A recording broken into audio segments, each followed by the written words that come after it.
Awal saya jadi lawyer pertama kali, bahkan saya dibilang polisi pengacara, katanya pengangguran banyak acara. Iya. Begitu pensiun polisi jadi pengacara. Iya. Siapa yang bisa mendokumentasikan membeli, sehingga orang takut karena kita bisa menjadi polisi di antara kamu atau di antara diri sendiri. Oh, jadi masyarakat pelaku maupun ini bisa menjadi polisi. Dia bilang daripada dia capek nggak akan dapat uang 1 triliun. Yang mending Walau korupsi kan, betul nggak Pak? Kita nggak ngerti gitu ya.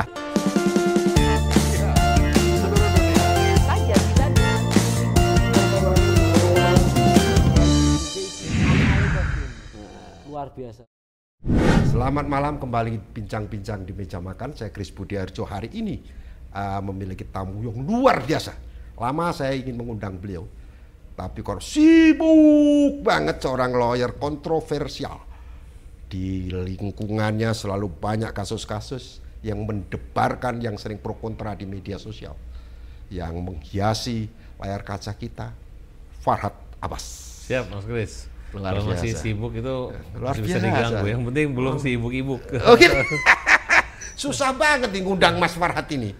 Jadi aduh, tapi alhamdulillah hari ini bisa hadir di meja makan. Ini luar biasa. Saya juga mikir kalau tahu dari Mas Kris yang pegang ini dari dulu saya datang. Siap. Sering diundang tapi Iya. malam gitu Oh kan. iya betul, kita manusia malam. Iya malam. Katanya biar jam 12 pun wah hebat juga. Iya. Yang penting jangan siang. Karena ini siaran malam yang disiarkan kapanpun supaya tenang, hening suasananya, ngobrolnya enak sambil makan. Kalau ada yang dimakan, kalau nggak ada meja pun kemakan nanti. Asal jangan makan teman. Nah, Mas Farhad, gimana kesibukannya hari-hari ini? Saya lihat masih terus luar biasa kasus-kasus yang ditangani, baik yang menjadi viral maupun tidak viral. Nah, itu luar biasa. Gimana? Ya, saya menemukan satu kebahagiaan lahir batin ketika berada dan membela kaum yang lemah. Kira-kira gitu. Makanya tagline kami itu pembela kaum lemah. Oh gitu. Iya. Dan kami nggak akan pernah mundur, dan kami tetap fokus terus ya. Tidak ada rekayasa, nggak berharap balas jasa, tapi kita terus berada di orang yang lemah. Wah, jadi pokoknya lawyer itu yang berbayar dan tidak berbayar sama secara profesional ya. Pokoknya kalau tagline itu mudah menolong, bukan menolong yang mudah. Oh gitu. Iya. Mudah menolong. Jangan menolong yang mudah. Yang mudah. Iya. Bukan menolong yang mudah, tapi mudah menolong. Oh luar biasa, itu tagline yang top lah. Top. Jadi bagaimanapun tetap dibela, baik itu yang terutama yang lemah ya. Iya. Sehingga lemah secara finansial, lemah secara apalagi yang disabilitas itu. Oh iya. Karena biar bagaimanapun mereka itu perlu dituntun gitu. Oh iya. Jadi tidak boleh kita menganggap orang disabilitas seperti orang biasa. Tidak boleh dimarginalkan, harus ada khusus pelayanannya. Ya, termasuk untuk ketika kita meninggalkan dia, kita buat laporan kuasa buat orang yang buta umpamanya. Kemudian saya mundur, nggak bisa begitu. Oke. Ya itu harus betul-betul nggak boleh mundur gitu. Oh, pendekatannya beda ya? Ya karena dia buta, bukti saksi dia nggak tahu siapa kan. Oh, kelihatan apa enggak gitu ya? Dia nggak kelihatan siapa yang mengarahkan itu lawyer gitu. Kalau lawyernya udah mundur, itulah yang saya katakan kiamatnya satu karir pengacara ketika dia meninggalkan orang yang disabilitas. Oh. Makanya ketika kita mau membela orang buta, hati-hati gitu, nggak boleh main mundur gitu aja. Mundur nggak bisa. Itu panggilan hati nurani tapi panggilan kemanusiaan. Oke. Kalau apa ya, tokoh Manado itu Pak Samratulangi itu bilang situ tumo tou kan. Oh, apa itu artinya?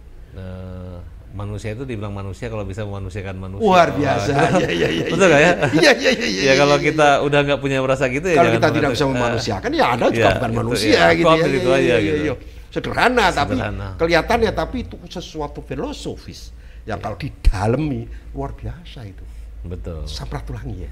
Samrat. Luar biasa. Ada kan lagunya situ tuh.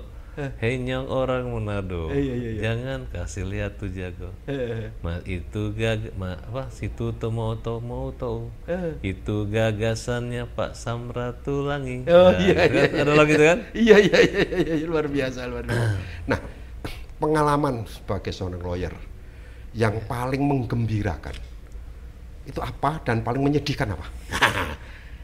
Ada kan yang menggembirakan? Bukan membanggakan, menggembirakan dulu. Baru nanti membanggakan. Yang menyedihkan apa? Kan kalau saya itu kan, kalau gaya sombongnya gini, saya itu bukan perlu membela tapi membela yang perlu. Oh iya. Jadi lawyer itu terkesan biasa-biasa saja, tapi perannya sangat luar biasa. Dia adalah orang yang betul-betul bersentuhan, bertemu langsung, dan untuk menjaga mental daripada terdakwa ataupun siapa itu. Polisi kan ingin juga dikatakan bahwa polisi menyidik dengan manusiawi. Iya. Nah, terus kalau misalnya dia menyiksa, itu kan bahaya. Iya.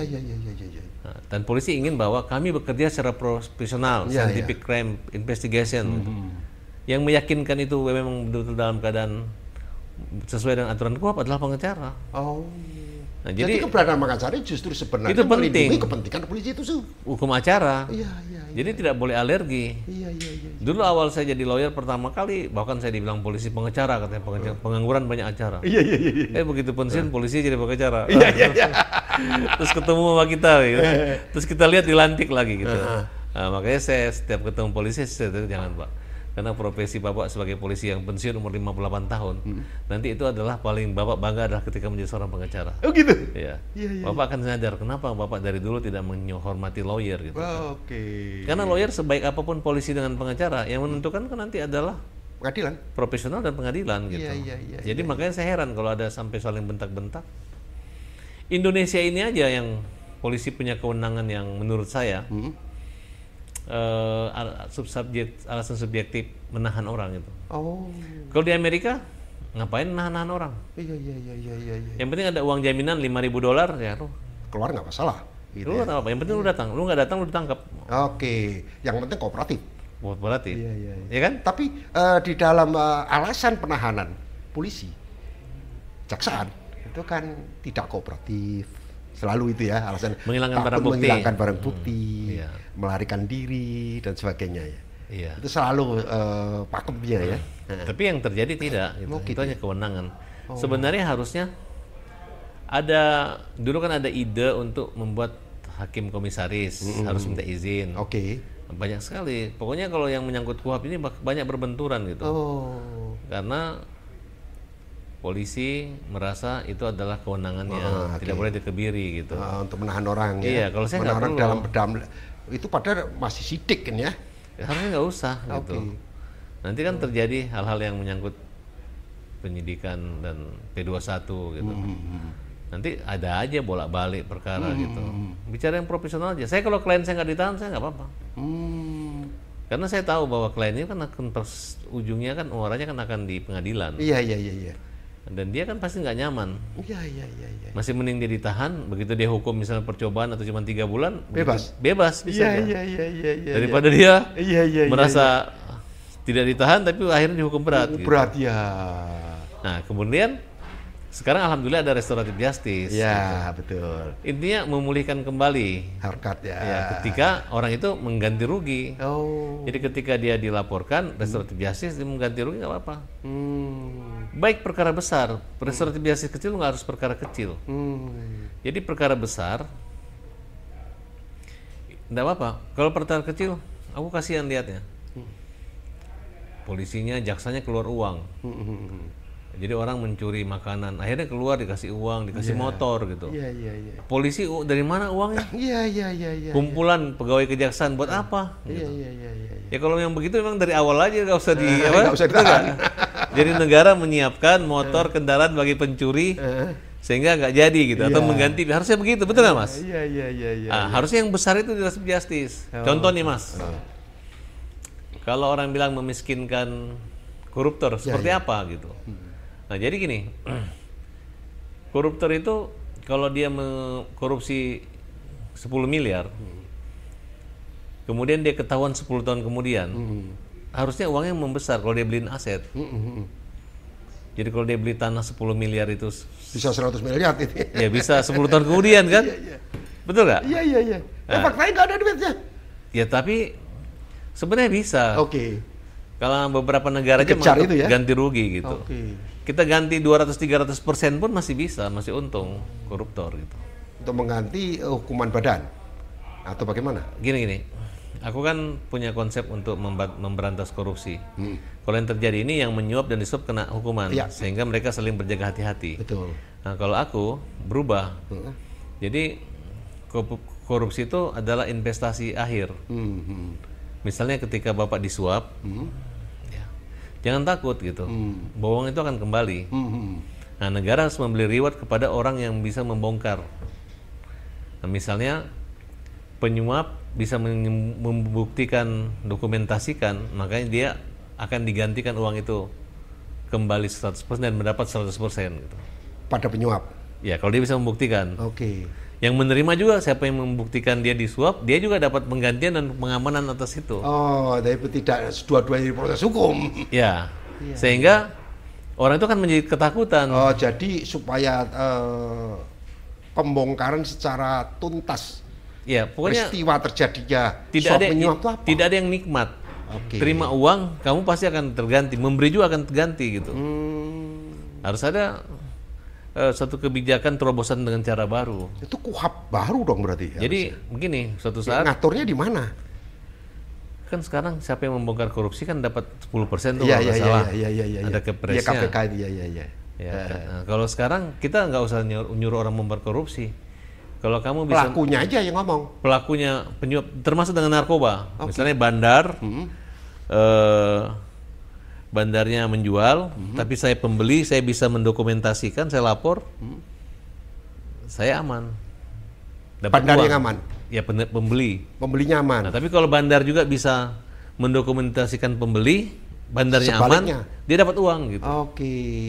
Jadi pelapor siapapun dia mendapatkan reward. Tapi kalau misalnya mereka tidak ngelapor, begitu ketangkap, itu keras gitu. Itu berarti konsep ini hampir sama dengan rehab. Konsep awal rehab. Itu siapa yang declare bahwa saya adalah korban, itu kan tidak boleh dihukum. Ya, tapi kalau harus rehab. Kalau kita kemarin ketangkep beda lagi. Beda. Tapi sama aja ketangkep. Kalau untuk namanya pengguna tetap aja diutamakan rehab gitu. Iya. Tapi kalau cara untuk, kan saya lihat korupsi dengan narkoba nggak tuntas-tuntas. Iya. Malah direktoratnya semakin besar. Iya. Direktur tentang pengungkapan narkoba makin besar. Makin besar. Makin banyak lagi. Direktorat narkoba udah jadi direktur sendiri. Iya. Nggak tuntas itu. Ada kepolisian, ada Polda, ada Mabes, ada BNN kabupaten, provinsi. Selesai gitu. Ini harus selesai. Selesai dengan cara apa ya? Begitu aja. Siapa yang bisa mendokumentasikan membeli, sehingga orang takut karena kita bisa menjadi polisi di antara kamu atau di antara diri sendiri. Oh, jadi masyarakat pelaku maupun ini bisa menjadi polisi. Iya, harusnya begitu. Karena dia bisa membongkar terjadinya distribusi. Dulu saya usulin gini ya. Misalnya polisi disuruh menyuap untuk lalu lintas, diejek, dipermalukan. Iya. Harusnya polisi boleh menerima uang dari pelanggar lalu lintas. Masyarakat juga boleh menerima uang lalu lintas gitu. Jadi kalau mas tetangga saya nggak pakai helm, saya tahan mana uang bayar saya gitu. Iya. Akhirnya kan orang jadi kapok ya. Ntar ada 10 orang lagi, betul nggak? Iya. Jadi tidak semua yang seperti itu ada negatif, ada juga positif ya. Tapi ketika saya pakai helm lengkap, mas minta uang ya meras. Iya. Tapi kalau dia betul melanggar bukan pemerasan. Iya. Enggak, kalau dia melanggar siapa aja boleh, nggak hanya polisi yang boleh meras. Masyarakat juga RT boleh. juga bisa gitu. Betul nggak mas? Iya. Harusnya begitu gitu. Kok hanya polisi yang ditakuti? Ya betul nggak? Harusnya saya juga ditakuti. Iya. Awas, Parat itu tukang nangkap orang yang nggak pakai helm. Kita harus pakai helm, gitu kan? Ya, gitu. Sebenarnya gua ngomong kayak main-main, tapi kalau orang berpikir harusnya begitu. Gitu. Artinya siapa boleh malak. Siapa boleh malak. Kenapa? Supaya orang takut nggak pakai helm. Iya. Demi tertib. Tapi harus terbukti pelanggar. Bahkan saya juga bercanda dulu. Pokoknya koruptor itu nanti harta koruptor itu kasih ke supir gitu. Maksudnya apa ya? Supaya masa dia yang korupsi, masa supir yang ngambil kan? Iya. Supaya orang nggak buat apa saya korupsi. Kalau diambil supir, jangan nanti istri saya kawin sama supir. Iya. Betul nggak kira-kira?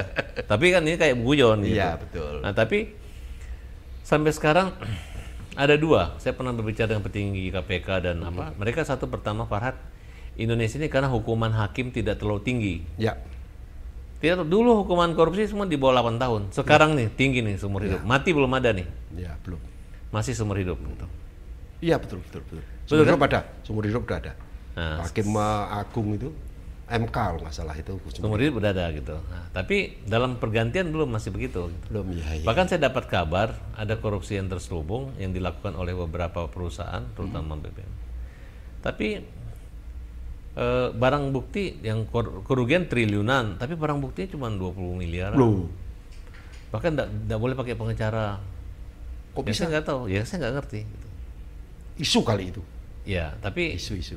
Kalau pengacara wajib toh, tetap. Ya, tapi bisa kita lihat ada beberapa. Kalau sudah sidang kan tetap mungkin dalam proses lidiknya mungkin. Ya, tapi kan namanya kan banyak banget gitu kan. Ya. Ada yang maksudnya ada mereka milih-milih nggak boleh pakai ini gitu kan. Daripada ribut-ribut gitu kan. Untuk menghindari keributan. Ya juga saya nggak tahu apakah ini ada konspirasi kan. Karena kalau dihukumnya juga di bawah 4 tahun. Iya. Ya kan, apakah ini memang begini, dia bilang daripada dia capek nggak akan dapat uang 1 triliun. Dia mending korupsi kan, betul nggak Pak? Kita nggak ngerti gitu ya. Sekarang fenomena menarik di era Pak Jokowi kemarin itu, terutama BUMN. Korupsi selama ini adalah lebih banyak di pemerintahan.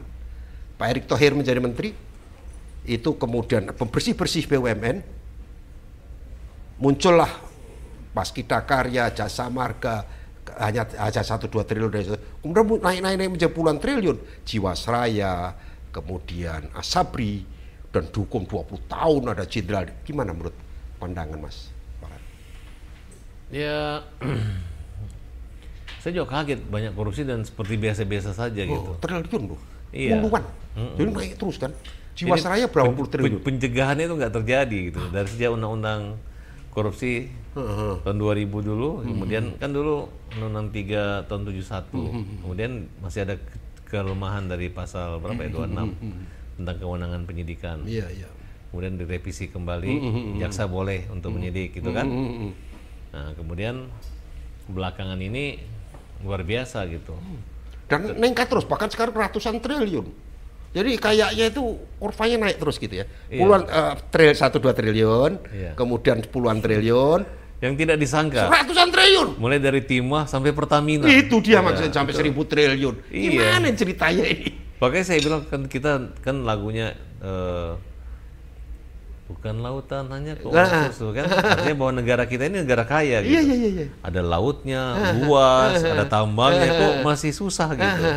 Itu saya rasa persoalannya di situ Mas. Gitu. Jadi ini positif dalam penegakan hukum, pemberantasan korupsi atau seperti apa pandangan Mas Farhan?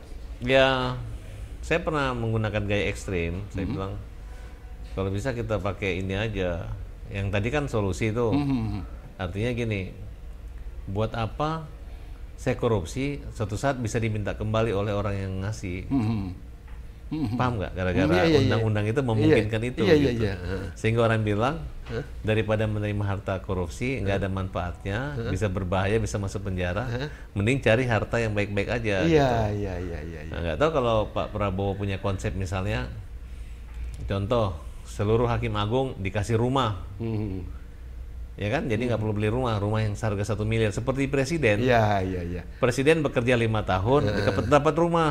Harusnya hakim agung dijamin juga dikasih rumah karena dia bekerja bisa 20 tahun. Artinya kesejahteraan hakim agung mulai diperhatikan. Iya, dikasih rumah gitu. Jadi mantan hakim agung yang pensiun dijamin dapat rumah. Soal nilai persoalan lain. Ya, total rumah harga 5 miliar atau 10 miliar apa-apa. Kan nggak banyak kok. Iya. Dikasih rumah semua di daerah Kemang atau daerah Menteng nggak masalah. Iya. Atau nilai ditentukan lah senilai 3 miliar, 2 miliar, 5 miliar. Yang ada rumah. Iya. Kalau menurut saya yang 10 miliar yang wajar. Iya. Karena mereka kalau memang mau disuap lebih dari itu pun bisa gitu. Iya. Betul nggak? Oh iya masuk akal. Buktinya Rikat punya uang triliun, betul nggak? Itu cuma pegawai biasa gitu. Iya. Itu nggak terpikirkan, hanya gaji. Panitra aja 1 triliun itu siapa 1 triliun. Panitra loh ya? Iya. Nah, pokoknya hakim dijamin rumah, kesehatan, gratis anak sekolah, udah tenang, lu bicara yang benar aja. Jadi wah, nomor 1 adalah kesejahteraan hakim ya. Kemarin kan sempat demo itu hakim. Enggak, Pak Prabowo itu bagus pandangan dia tentang hakim-hakim. Iya. Kemarin udah dinaikkan gajinya. Cuma dia agak kecewa dikit kejadiannya gitu. Kemarin beliau datang ke Mahkamah Agung ya. Karena jiwa pemahaman tentang yudikatifnya Pak Prabowo itu bagus. Oke. Mudah-mudahan itu bisa dia terapkan gitu. Jadi mungkin sekarang ini tahapannya adalah pembersihan korupsi. Kemudian dengan Pak Prabowo tekad memberantas korupsi, maka keberanian Jaksa Agung menjadi luar biasa, sehingga mengungkap ratusan ribuan triliun. Kan ada pendukung Mas kalau mau memberantas korupsi kan muaranya kan nanti ke hakim. Iya.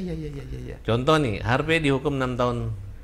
Tapi dipentingin naik 20 tahun. 20 tahun, nggak tahu nanti Hakim Agung kalau alam. Nggak, hakimnya belum naik gaji udah 20 tahun. Kalau makmur mungkin betul nggak ya? Iya. Mungkin bisa seumur hidup gitu kan. Bisa. Gitu. Jadi intinya adalah sudah saatnya pemerintah, terutama Pak Prabowo, oke kita mulai dari Hakim Agung dulu deh. Hakim Agung, bahwa Hakim Agung dijamin punya rumah tatkala pensiun. Itu dulu. Kemudian yang kedua, anak-anaknya dijamin pendidikannya lewat beasiswa misalnya.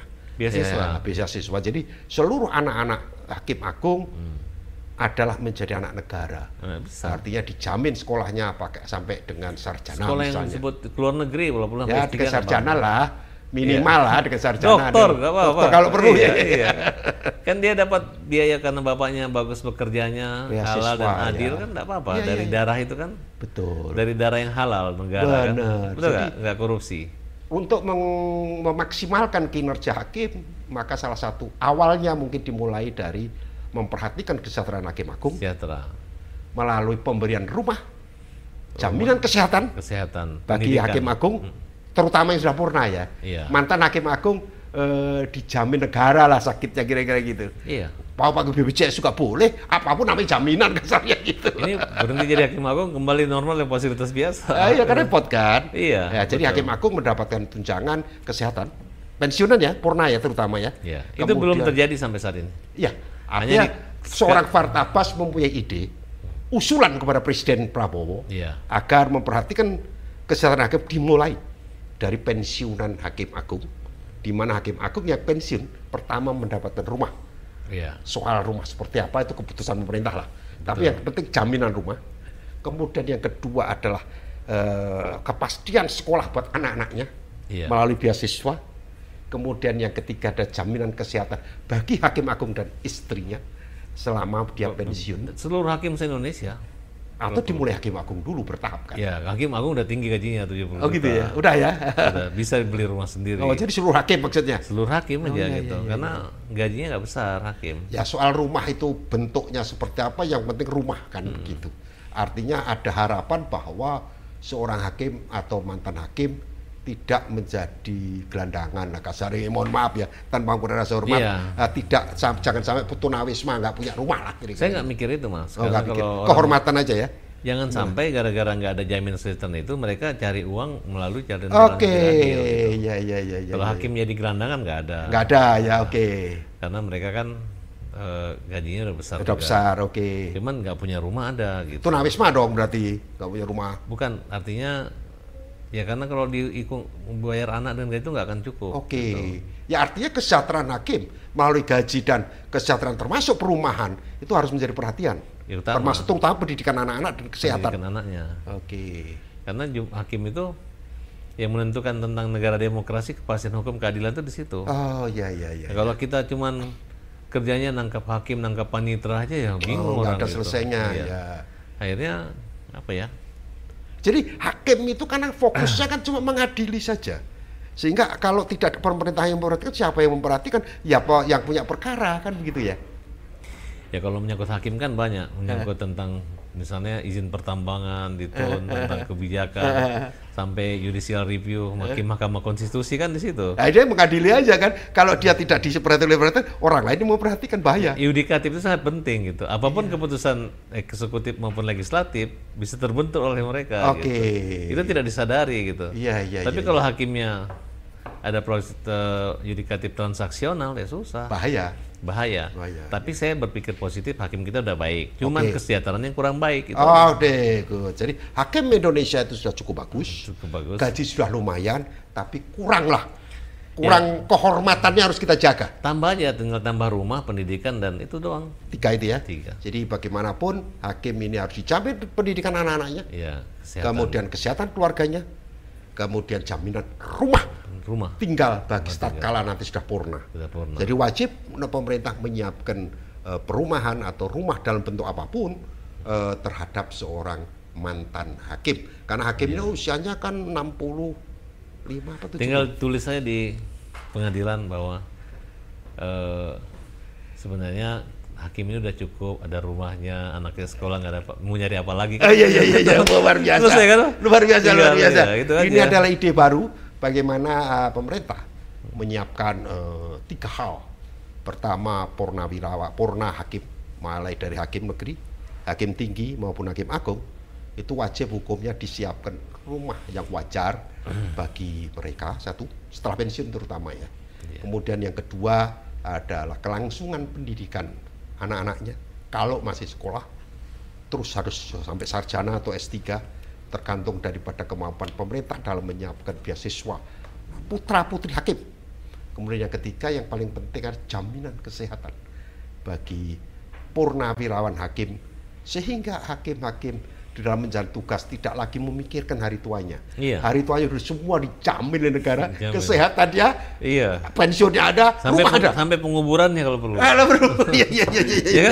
Jangan lagi nyari kuburan yang murah gitu kan, betul nggak? Iya. Itu benar, karena kuncinya semua di situ. Iya. Masa depan ya, depan kan pensiunan. Kalau Pak Prabowo serius untuk mengurus hakim, saya yakin semua selesai. Dan semoga Pak Prabowo tidak hanya menaikkan gaji. Itu sudah alhamdulillah hakim sudah dinaikkan gaji. Nggak banyak, cuma 6.000 aja. Apapun lah naik kan. Berbakti satu orang hakim kan berbakti sampai 20-30 tahun. Iya, dan hakim usianya kan pensiunnya berapa sekarang? 65 apa 60? Hakim agung 70. Hakim agung 70. Hakim tinggi 67. Iya. Artinya wajar lah. 63, 62. Sekian puluh tahun bekerja sampai usia 70 tahun sampai 65 tahun ya hakim. Itu kalau disiapkan rumah, saya kira sangat gagasan yang sangat ideal, gagasan yang sangat wajar. Kan mereka nggak boleh ketemu orang, nggak boleh bisnis, nggak boleh apa. Hanya ngadili aja sih tugasnya. Kalau yang kaya berarti ada yang aneh-aneh kan gitu. Aja lihat perkara terus aja. Kalau tiba-tiba kaya raya lu, bisnis apa nih Pak? Nggak bisa dikomplain, harus banding. Mereka sangat tertutup gitu. Iya. Tidak berinteraksi ya. Tidak berinteraksi. Jadi mau tidak mau negara memperhatikan. Harus gitu. Harus, oke. Dan nanti akan ada keputusan-keputusan yang luar biasa. Yang akan menunjang ekonomi semua. Orang akan takut semua. Keputusan keadilan itu ditentukan oleh hakim. Memang prosesnya dari polisi, memang tuntutan dari jaksa, tapi apapun tuntutan polisi, apapun tuntutan jaksa, tuduhan hakim yang menentukan apakah seseorang dihukum 1 tahun, seumur hidup, bahkan hukuman mati. Demikian juga korupsi. Sekarang banyak orang mengatakan korupsi hukumannya ringan, hukuman berat. Hakimlah yang tahu, dan hakim adalah wakil Tuhan. Oleh karena itu, apabila negara tidak memperhatikan kesejahteraan hakim, negara tidak berkeadilan menurut Farhad Abbas. Selamat malam, kita jumpa lagi di meja makan selanjutnya.